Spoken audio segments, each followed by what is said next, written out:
critical me checking in, I saw A Fool's Paradise. This is on Hulu, but it's on some of the other streaming networks, probably on Redbox as well.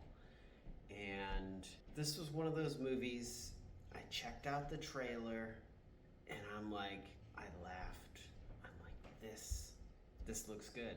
So I kind of put it in my universe of like, okay, it's on my watch list. I guess that's what people call it. So for story, I thought that Charlie Day was going to be playing two characters, which he did. I just thought it was going to be something different than what it was.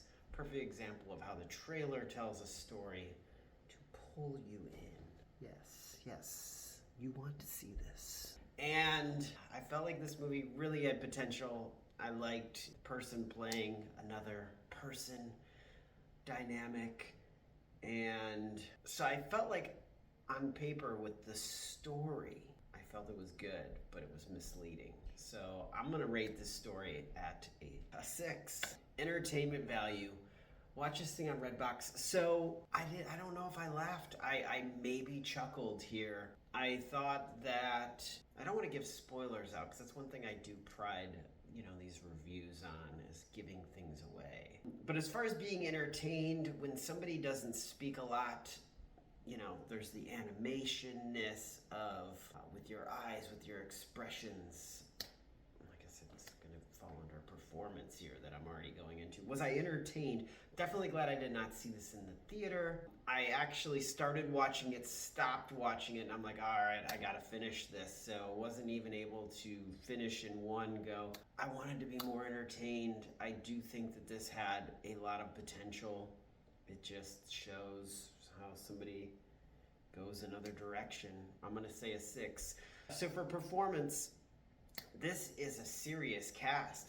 Kate Beckinsale, Adrian Brody, there's a long list, Ken Jeong, there's a long list of other, John Malkovich, this had Charlie Day called his favors out for this one, and I just don't know.